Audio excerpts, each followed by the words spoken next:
Morning, guys. We grabbed a coffee and we're hitting the road fairly early this morning. We realized we've got a long ways to go. We've only gone that far on the map and we've got to go that far. So today, let me just check my map. Yeah, today we are leaving the mountain region of Alberta. We're outside of Canmore, and we just found a little paid campground here right beside the Highway 1, the Trans-Canada Highway. I gotta get over here. And but you could hear the sound of Highway 1 and the Trans-Canada, and sometimes that sound, after being in the wilderness for a long period of time, just listening to birds and rivers and all the beautiful stuff, and I just missed my road altogether. Just back out because there's no cars here this morning. I didn't see my grizzly bear. That's alright. That's a good thing usually.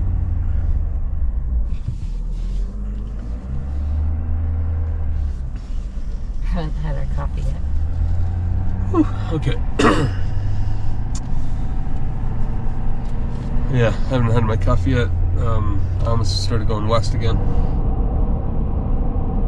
This morning we're heading east, so the mountains are fading into the distance, and we're starting a whole new chapter of the Great Canadian Overland Adventure. We're starting to head into the Great Plains area and the prairies and all that. So today we're heading towards Medicine Hat on the Trans-Canada Highway, and then we'll get back on the Trans-Canada Adventure Trail. But we're excited to take you along on the Great Canadian Overland Adventure.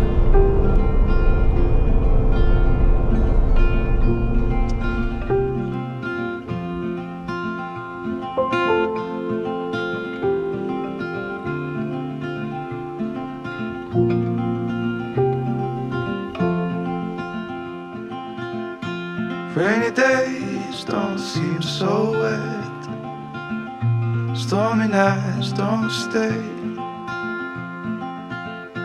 From the moment that we met, you were worth the wait. Oh, this could be the best thing that I'll ever know.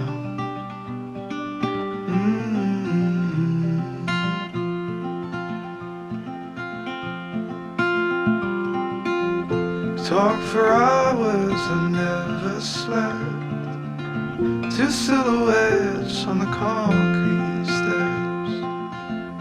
We watched the sun as it slowly crept from the horizon to the place we met. Oh, this could be the best thing that I'll ever know.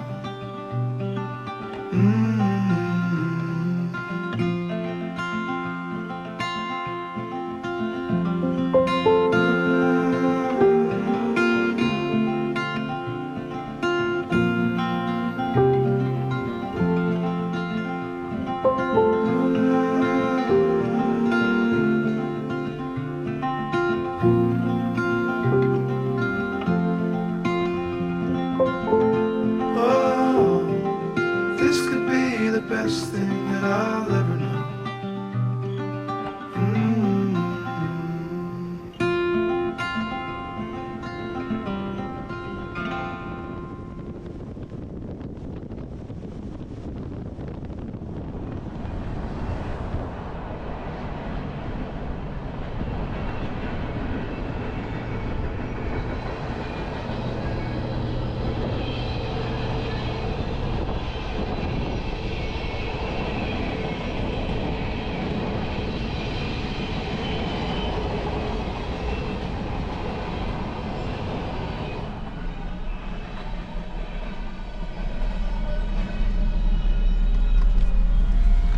Alright, time to diesel up, and I gotta check my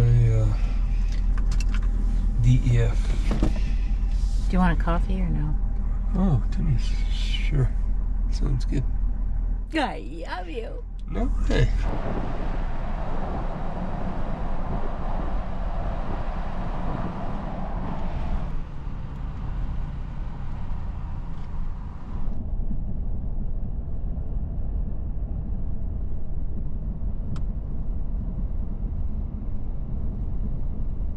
After we fueled up, we headed back a little ways because we could see the adventure trail was there, and we headed south, and then it turned into gravel roads and then very loose country gravel roads, and so we decided to come back to the pavement because we've got an hour of driving that way.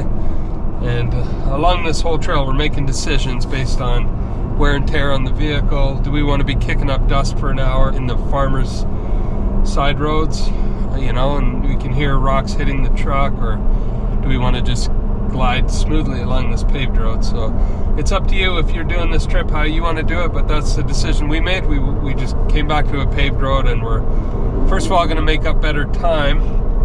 Secondly, should be less wear and tear on the wheels and everything. And thirdly, the view is exactly the same. So on a motorcycle, I can see that's different. You're looking for those windy, curvy roads, and you know, the gravel is not a big deal on two wheels. So yeah.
We are pulling into the village of Elkwater, a picturesque community on the southern shore of Elkwater Lake, located about 70 kilometers southeast of Medicine Hat, Alberta.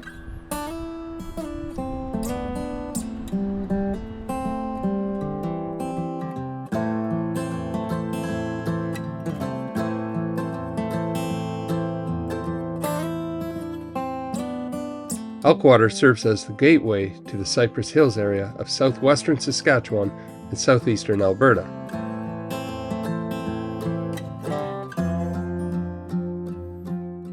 The Cypress Hills rise dramatically from the surrounding plains, covering approximately 2,500 square kilometers, with 16% of its area designated as an interprovincial park.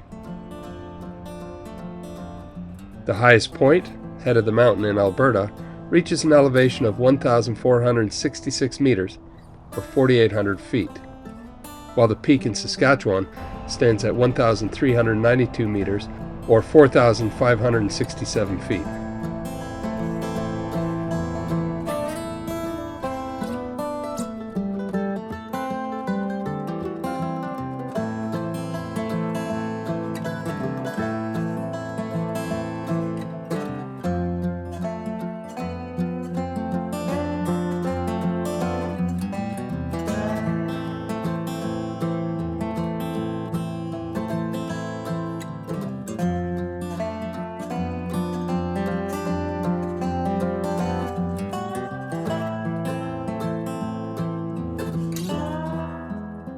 The region is known for its diverse landscapes, including forests of aspen, lodgepole pine, and white spruce on the north-facing slopes, contrasted with mixed grass prairie and fescue in the higher areas.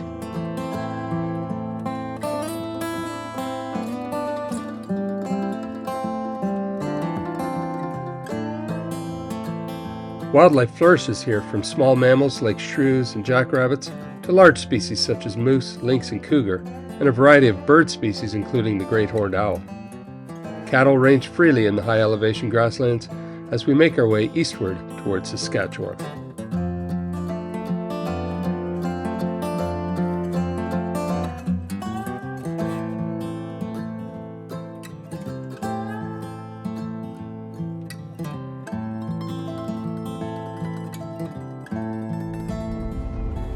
seem like too many vehicles go down this road because maybe just the ranchers to feed the cattle, because the young ones saw the truck and they started running towards us thinking maybe we had some food for them.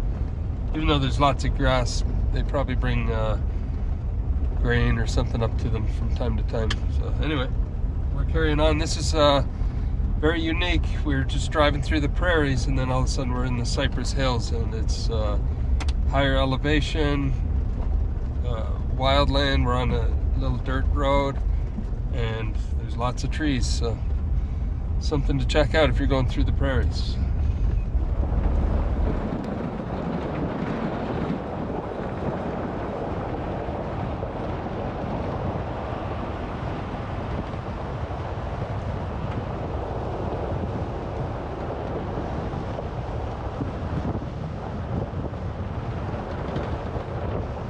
This lodgepole pine here has been here for a long time, and it's just they call it the survival tree because it's survived so much hardship. Everything from the high winds they get out here to heavy snows in the winter, dry parched summers where there's just a big drought. It's survived. Cattle have chewed on it over the years and leaned against it and everything. And back in 1900 it was even cut down and the stump partially removed, but it survived.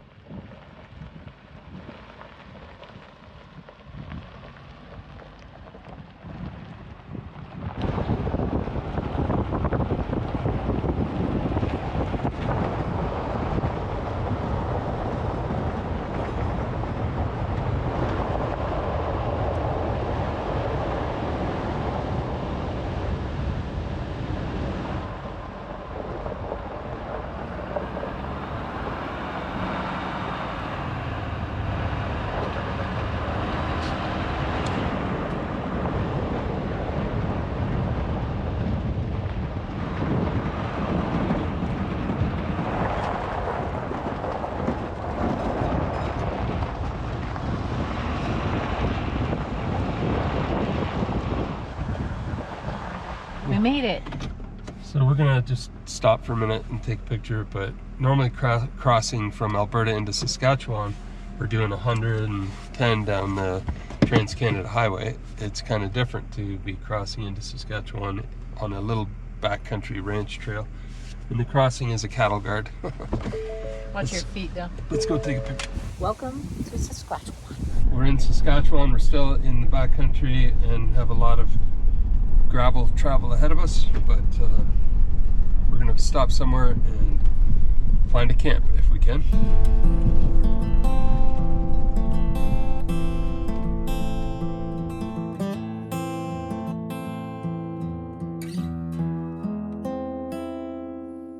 We've driven past a lot of cattle on this trip, some standing on the side of the road, but most grazing off to the side. As we came up this hill, 2 calves were on the road. We slowed right down to let them walk off, but for whatever reason, no matter what we tried, they just stayed out in front.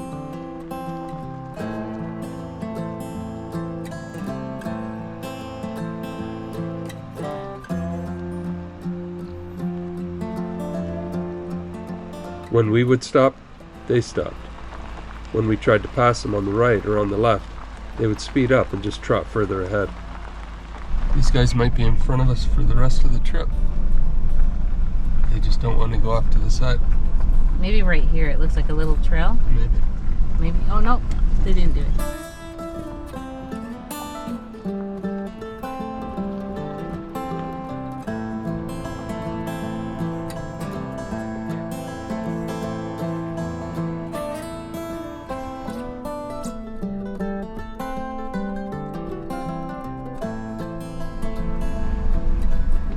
Long trip home with these guys leading the way.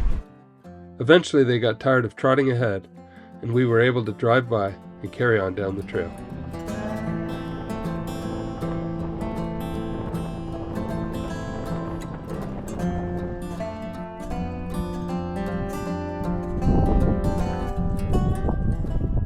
We took a minute to read some of the history of an event known as the Cypress Hills Massacre, which occurred in 1873.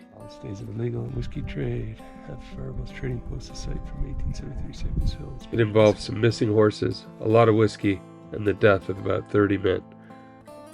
The incident prompted the creation of nearby Fort Walsh and accelerated the recruitment and deployment of the newly formed Northwest Mounted Police.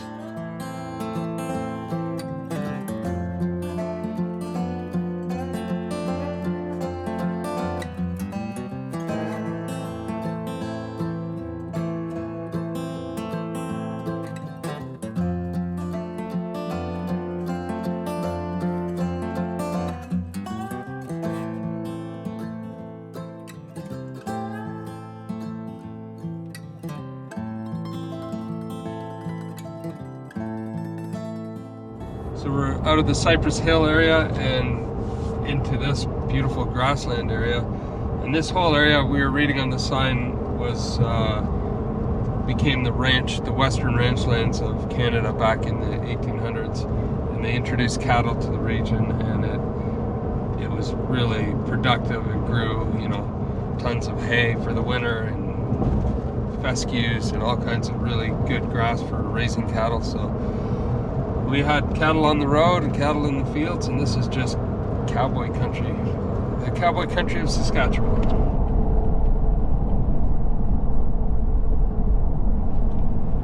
So we just randomly pulled into Maple Creek. Right outside of Cypress Hills. Yeah, which is just outside of Cypress Hills on our way back to Highway 1. Tiny little town in the middle of the prairie. Super friendly people so far. We looked up a camp spot, and there's nothing, no dispersed camping, but there's a little place called Willow Bend Campground. They had a spot available out here overlooking the prairie, tucked away in the corner, which is really nice for us. And then she gave us on the map a little walking tour right here to experience Maple Creek while we're here, which I think is very fun. And so, yeah, we just walk out of our site, out of the campground, and there's a food truck there, which is great. And then she said down the road is a little brewery, and down the road from there is a candy store. And she said, you gotta check those out. That's part of it's part of the Maple Creek experience. So let's go do it.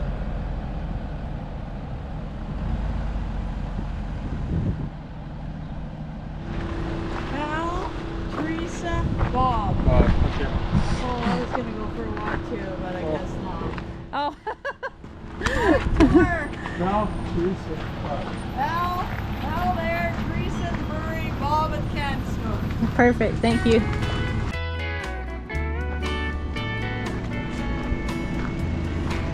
Smells good.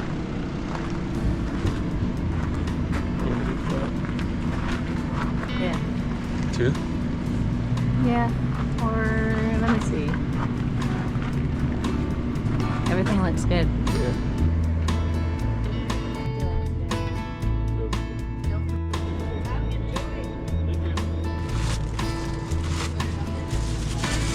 I'm gonna put those in my backpack. So we just got our food and it smells amazing. Can't wait to dive into it because I'm hungry. I don't know about you, Pete. Starving. So now we're just walking down to the next place. They say it's a really nice brewery here. And then there's a candy store. I don't know if we're gonna go there, but I'm sure if you have a sweet tooth, they say it's the best candy, hands down, in all of Saskatchewan. So there you go.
right at, it ends at Matagami, and then you go up this James Bay Road. No kidding. That's It's us in the middle of nowhere as you can get in Canada. Yeah. Wow, no kidding. And there's nothing there. You just turn around and drive all the way back. that's pretty well the middle of nowhere, no matter where you are in the world. Yeah. Because even if you come over to this side, I mean, Well, they say it's closer to the space station.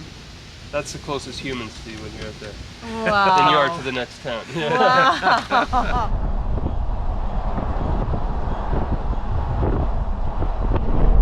Alright, so we just left the beautiful little town of Maple Creek in Saskatchewan. If you're ever traveling the Trans-Canada and you're looking for an awesome place to stop, that town has a lot of neat stores and shops and restaurants, so check it out. We stayed at a campground called Willow Creek and met all kinds of really interesting people there.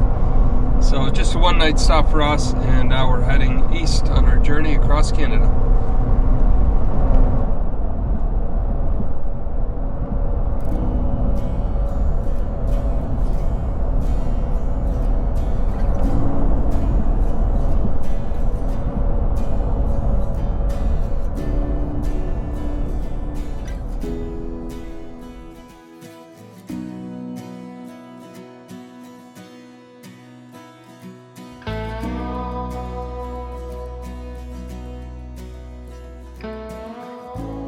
Tonight we are parking just off the Trans-Canada Highway, right by the Chaplin Lake Bird Sanctuary. Located in the southwestern corner of Saskatchewan, Chaplin Lake is a prominent feature of the prairie pothole region, which spans parts of 3 Canadian provinces and 5 U.S. states.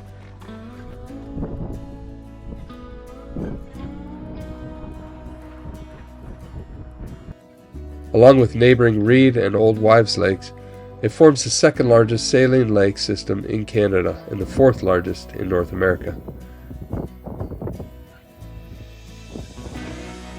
Chaplin Lake's importance extends beyond its size. It serves as a crucial habitat for migratory and nesting birds, hosting up to 100,000 shore birds annually. In 1997, the lake and its neighbors were designated as part of the Western Hemisphere Shorebird Reserve Network, highlighting its significance for bird conservation. The lake's diverse habitats, from the brine shrimp-rich waters to surrounding grasslands, support species such as the American avocet, snowy plover, and semi-palmated sandpiper.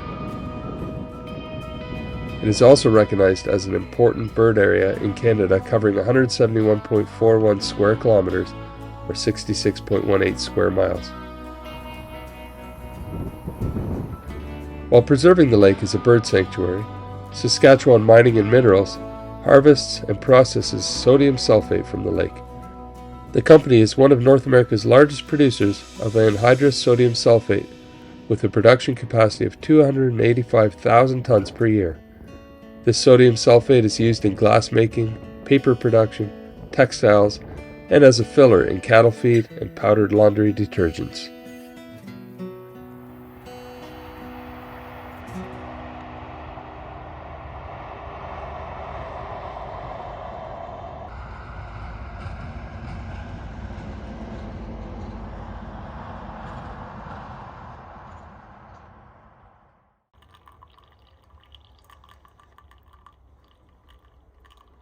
Good morning. Had a great sleep. Just a little pullover right off the highway. There was a train that went by every once in a while, but and a few semi trucks. It's early. It's probably almost 5 o'clock, and just having a coffee. We're going to be crossing over to the province of Manitoba today.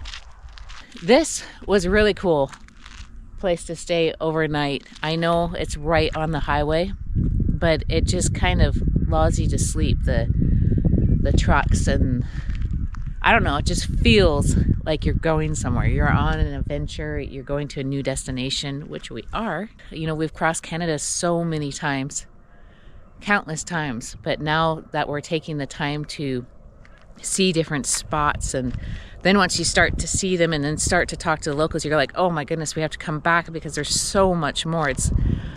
I don't think it ever ends, you know. the places to see and to check off and to explore. So this country has so much to offer. We haven't even scratched the surface, but I'm going to do a few steps this morning, just up and down.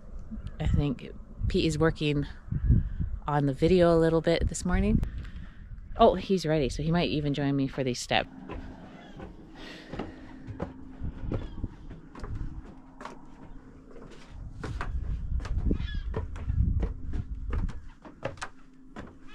It is pretty though. Mm-hmm. It was a lot quieter than I thought last night. Yeah, the traffic died down for sure. Ready to hit the road? Yeah, lots of birds here. This is a migrating, a spot where Arctic birds migrate and stop on their migration south and back north. Lots of different geese and swans and ducks, Arctic tern, all kinds of birds. It's a very important part of the whole bird ecosystem. Very cool.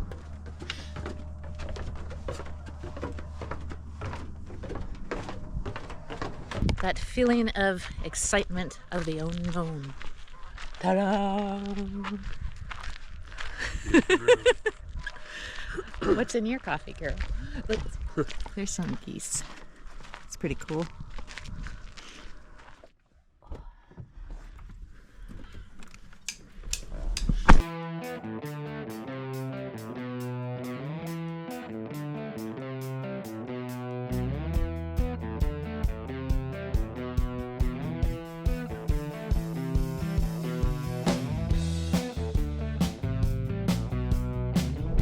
So that lake we were camped beside last night, plus this one called Chaplin Lake, they make up the 4th largest saline inland lake in North America, 2nd largest in Canada, and they harvest a lot of salt out of there. That's the big industry right there in Chaplin, Saskatchewan. So it's kind of neat to see those big white piles. It almost look like snow right in the middle of the prairie.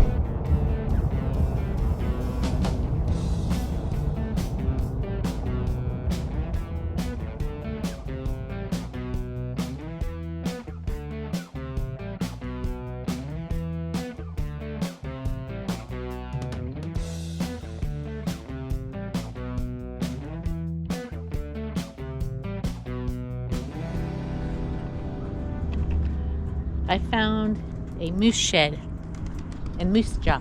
Check it out.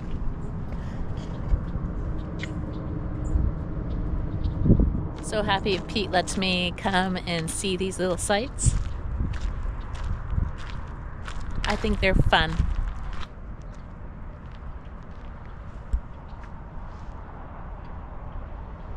Well, we're gonna go find coffee and a light breakfast and then get back on the road.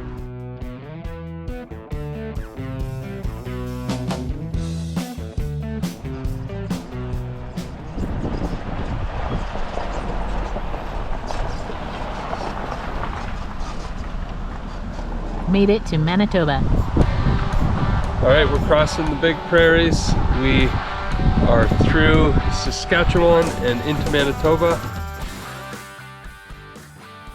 Manitoba, situated at the longitudinal center of Canada, is the country's 5th most populous province, with a population of 1,342,000. The province boasts a diverse landscape ranging from Arctic tundra and the Hudson's Bay coastline in the north to dense boreal forests, large freshwater lakes, and prairie grasslands in the central and southern regions.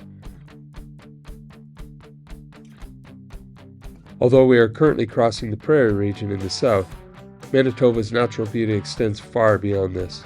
In fact, 263,000 square kilometers, or 48% of the province's land area, is covered in vast forests. Manitoba is home to over 100,000 freshwater lakes, including Lake Winnipeg, the 6th largest lake in Canada and the 10th largest in the world. These lakes support 18 species of game fish, including trout and pike. The northeast corner of Manitoba, bordering Hudson Bay, is above the tree line and features tundra landscapes. This region is known for its polar bear population, with Churchill often referred to as the polar bear capital.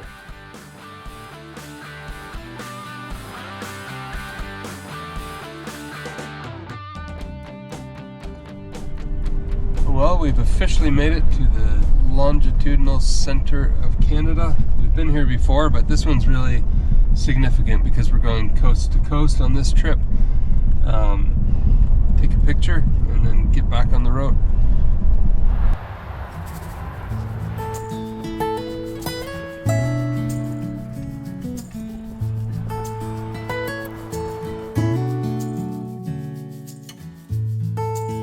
Both those provinces, Saskatchewan and Manitoba, are almost two different provinces from the south to the north. And we've explored partway up the north of both of those, but next time we have a lot more time, we'll head up into the north country of both Manitoba and Saskatchewan. And some of our viewers are from there, and you said you'd be disappointed if we only stuck to the south of your province. And so I'm sorry, this time we have a good reason, but we will be back, and we will explore the beauty of the north woods of both of your provinces. So when you're doing a cross-country trip of any country, really, you've got to consider a couple of things. One, the cost. I mean, fuel is insane right now, very, very expensive. So for us to go very large distances to experience something, we want to spend time there. We don't want to just drive through and say, okay, we've done it. So with the north country, we want to make sure we have enough time, which we don't right now. And another factor to consider is the best time of year to go. We've explored a lot in northern Ontario and places like that, and we prefer to do those kind of trips in the fall, after fire season, after bug season, when the air is crisp and cold and the lakes are cold and the fish are biting, and it's a magical time of year to go. So that's not right now, even though it's still beautiful up there. We'd prefer to go in the fall. After being in BC and Alberta, where the fire hazard was on extreme the whole time, now in Ontario it's on low, and we've been hearing from the boys they've been getting a lot of rain. So and it's been a cool year, a lot cooler than normal and rainier than normal, so big difference between east and west. Well, hopefully we bring the sunshine. We'll bring sunshine, but no fires. So we are in Ontario now, as you can see, and we kind of see that as a false summit. Ontario is so big and so long. We've got a long journey ahead of us. After all these years of traveling this way, we now know, but back in the day when the kids were young, they're like, oh, it's Ontario, we're home. And then they'd wonder why we're still on the road 3.5 days later. So anyway, we're going to take you through Ontario back to the cabin, mostly on the Trans-Canada Highway, because except for looking for camp spots and things like that, because we need to get back. A couple weeks ago, my family texted that it's my dad's, or they're having a celebration for my dad's 85th birthday, and my parents are combining it, my parents' 60th wedding anniversary. So Carol and I wouldn't miss that for the world. So we're kind of taking a bit of highway to get over there to make sure we don't miss the big celebration. And then after that, after the wedding, which comes right after that, we're going to get back on the trip and continue from central Ontario. We're going to head north and take some backcountry roads east and keep showing you this beautiful country. So you can see quite a distinct change as soon as you get into Ontario from Manitoba, or the last 40 minutes of Manitoba is starting to get a little rockier and more trees, and then as soon as you get into Ontario, you start getting into what's called the Canadian Shield, and it's a different, whole different landscape, and you end up with lots of rocky sections, and everything that we're used to, I guess, around the island. Between now and being back to the island is going to be similar territory, but this is incredibly wild up here. There's only a few roads that go through it. Mostly it's the Trans-Canada Highway, which we're on now. It's just a 2-laner, so it's not a really big highway, but that is the corridor through most of Ontario. You can get off onto gravel logging roads, and we've done that. We've gone camping up those gravel roads, but for us to travel that way wouldn't be practical right now. We'd be dodging logging trucks, we'd be kicking up an insane amount of dust, and it would take us about 3 times as long.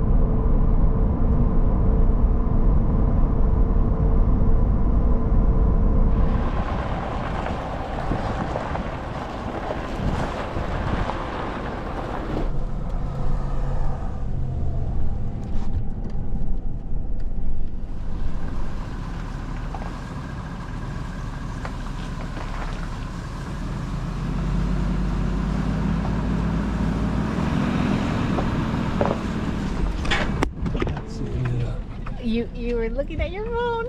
I'm looking at Onyx to see where we are. Did you see That it? was insane. I hope everything's okay. Yeah, we're fine. Wow. That's a big old ditch. It's good to know she can go through stuff like that. Whose idea was this? I don't know. We have this campsite, but it looked really, really tight on the iOverlander app. I hope there's a spot we can turn around, but there's one that's probably another 30 minutes up the road that I really, really like, but we'll see how this one looks.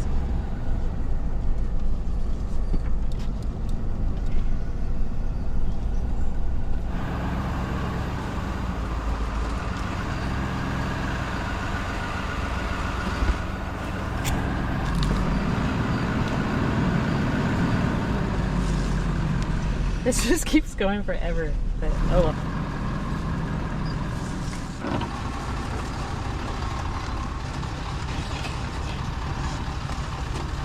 Wow, I must look like I've been driving for 12 hours straight. But this is a beautiful spot. There is someone in that campground. It is for 2 people, but I don't know. I don't feel like sharing tonight. And there's plenty more coming up the road, and it's a spot that you kind of have to work your way to get into it, so I'm sure they want to have their time. And you know how when you find a spot and you're like, this is epic, because this spot is epic, and it's like you have your whole lake to yourself down this secret little roadway right off the highway. Yeah, I think it would just be rude to come in and share that spot. Just let them have their vacation and enjoy it. This is, someone's camping in there. I just said I think we should let them have this spot, because if you work your way down here and they're probably on vacation, you know, the worst thing is when you find that perfect spot and you're like, oh, finally relaxing, and then you hear someone coming and they camp right next to you. Yeah. So, but this is the roadway going into it, and then it opens up to the lake with a big island in the middle. Perfect. At least we know it's here next time we're coming by. Yeah, this is really nice.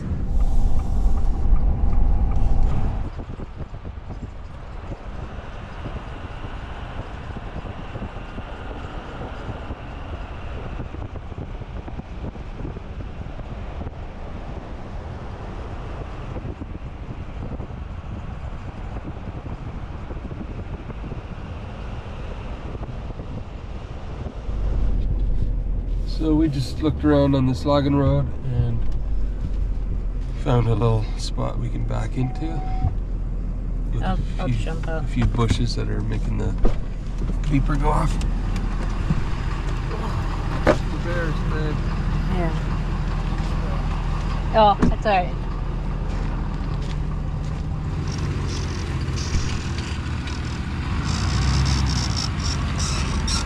River's level.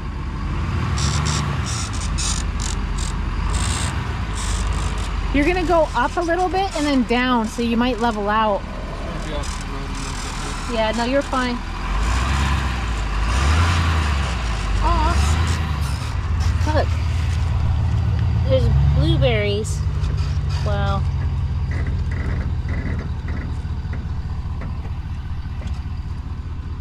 Yum.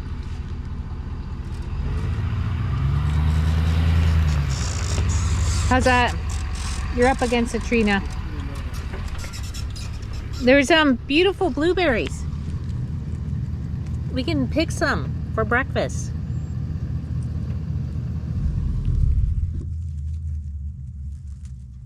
Babe. I'm dropping them.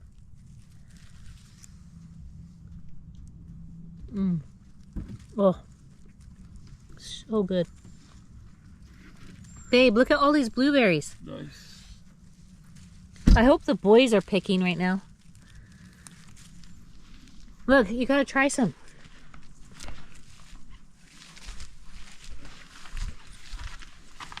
Ooh, it's been a while. The best. So flavorful. I like all the wildflowers.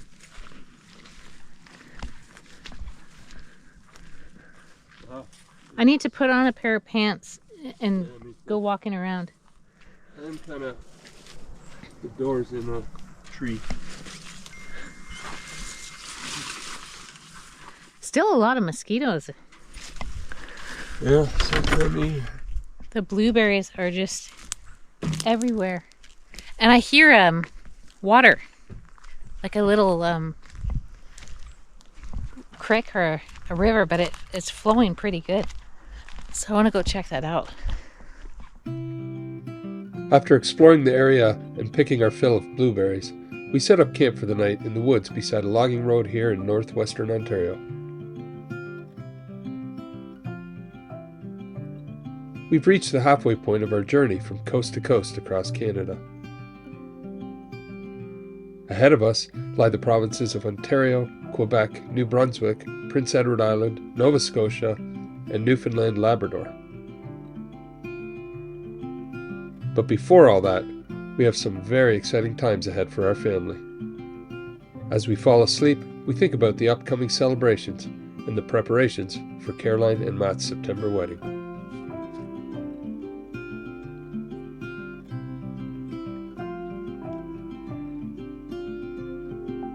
Join us next episode as we make our way back to the cabin to spend some time with the boys, with Caroline and Matt, and of course Lando.